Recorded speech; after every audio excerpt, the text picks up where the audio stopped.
am representing Siemens Energy, my department, and also I'm attending on behalf of Marion Muralt. And I will today present you a virtual reality application and a use case we have called Powerwalk, and how did we scale it and adapt it in these tough times with COVID, and what did we add on it so that we could still use it, and what we can add on the people's lives with it. Anyhow, let me start with myself. I'm Selin Kampa, and I work as a product owner of augmented and virtual realities at Siemens Energy. And I work at the Department of Digitalization. What we do is that through the process of building power plants and providing energy, we identify the points that we can help our colleagues to improve their workflows with some digital products, digital solutions. And my part with my smaller team within the digitalization of is that we use AR/VR technology, and we identify what can be beneficial to people with using these visualization techniques. And then we introduce them to the applications, we do pilots, we do prototypes, and show them the possibility of the technology. And if we can, we also integrate it to their workflows as a solution.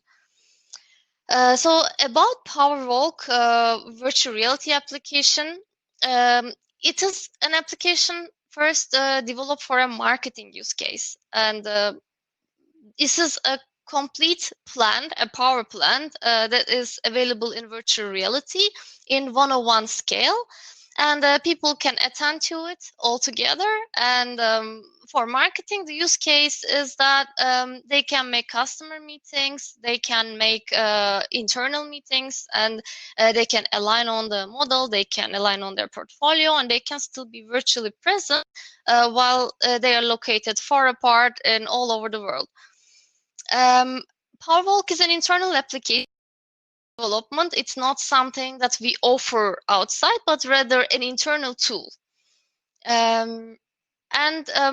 We also have scaled Powerwalk up to other use cases, such as constructability reviews that we look into the 3D model of the designers that are also spread all over the world in different locations. We combine them together in the in a remote way in virtual reality, and we could then review this model all together and have complete visualization in 101 size, which is very important because it also creates the spatial understanding. It increases it for people. And yeah, this is also not yet in the, let's say, in production, but as a pilot, we're still working on it and pushing hard to like integrate this to people's lives. So we do a constant development. We are a small development team, and the project continues. I collect requirements from business, including marketing, especially for Powerwalk, and then according to the demos that are required, or like really on the moment there are some demands, there's an event that can be benefiting from some certain feature, then we are a small agile team with very talented developers, and we come together and integrate these functionalities quickly, and I bring these requirements to the team, and we all together do this internal development. And then after all this, coronavirus happened, and when this happened, we were of course very frustrated because we cannot provide headsets to everybody, and everybody's working from home. So how could we integrate this still? How could we make people use it? How can we like really show them what's in Powerwalk? Therefore, we also created a desktop version of the application. In the desktop version, the user is allowed to still walk around using AWS keys, and they are still able to see the complete plan. They can walk around together with the virtual reality person. In the case that the person has reached the virtual reality headset, they can be still present. So then this way we targeted that this could be possible also in Corona times. And in addition to that, we discussed about a functionality that can help people navigate in this virtual world using the keyboard, because we identified when somebody's in VR with a headset, it's easy to teleport and it's slower than it is with the AWSD keys. And therefore, we made a hop-on functionality. So in the desktop version, a person can press a key and they can just jump onto the view of the virtual reality person, and they're able to see what this person sees. But if they want to separate still, they can still press the same button, toggle, and they can be freely moving around as well. And we spread the word around, and of course people's attention are increased during these times about remote work and how can we make it more immersive, how can we be more present. And this definitely helped us to still use this application and still keep the motivation of the people. So today I want to actually show you a live demo of this application. Therefore, now I would like to switch to my HTC Vive headset. And since I'm sharing my screen, you would be able to see what I see. And I will go ahead and do that now. And now I'm moving from my desk and to the headset.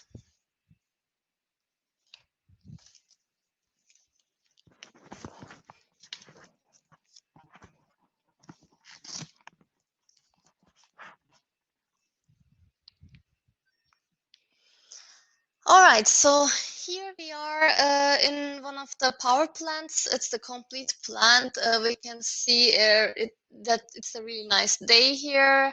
And we can also see that my colleagues, my team members are also present in this multiplayer application.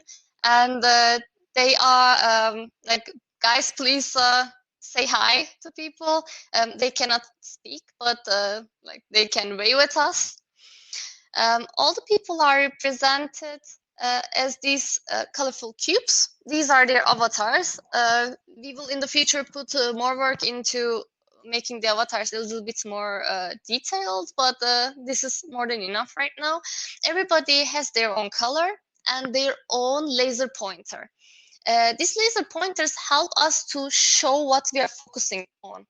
And this is especially very helpful if you're discussing together with multiple people and on something especially related to design or related to product or some portion of the plan. And this way they can just like show things around.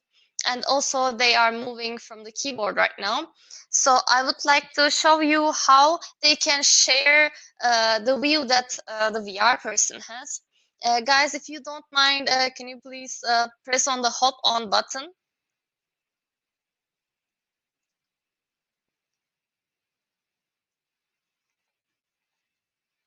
So when they do so, they are just appearing where I am, and they're able to see what I am able to see. But they can also split from my view, and I can observe it via this small delay. Unfortunately, I cannot show you how they see their screen in the meanwhile, but I can show you because of how they are following me. I'm teleporting fastly right now, and then they just like come with me to the places. And yeah, so basic navigation is of course teleportation for the virtual reality person. This I forgot to mention. But yeah, thank you to my colleagues that helped me showing this functionality and like stayed present in this portion of the presentation.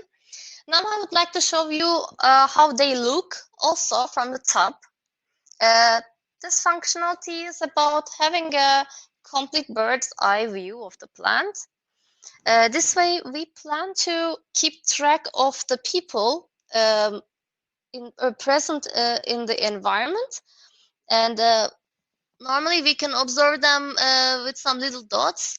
I think they left now, but also we are able to see the complete plan and also the pathways that I'm going to show you next.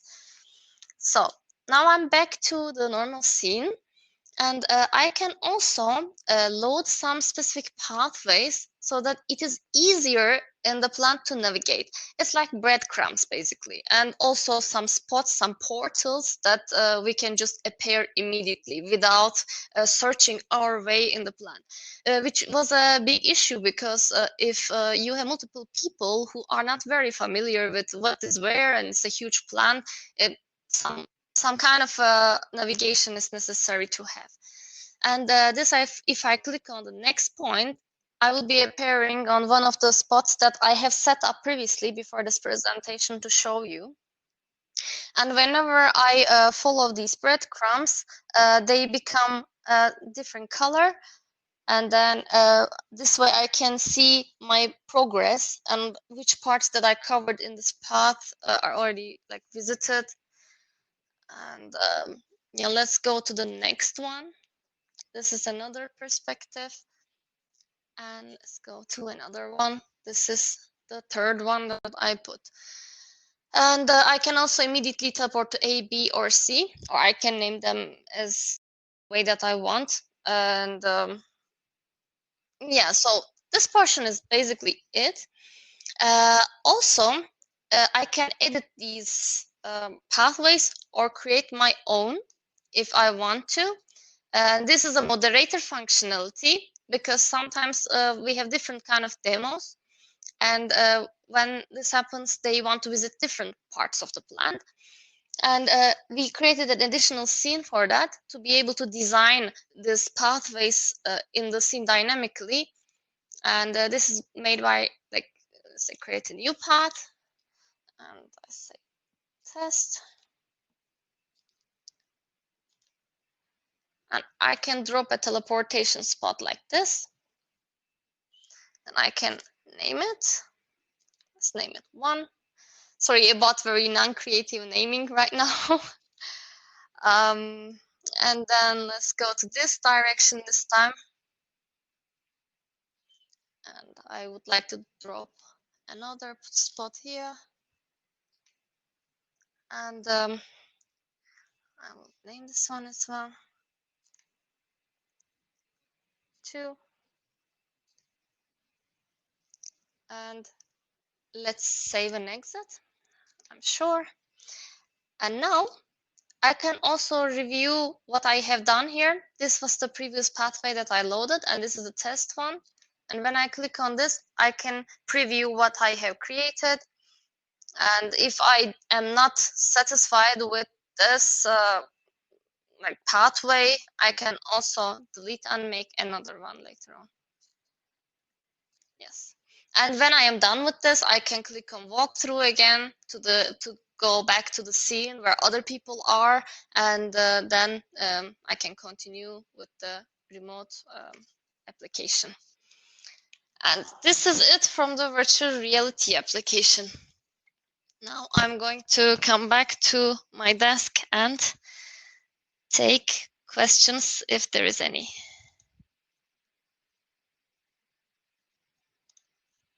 Yes, hello again.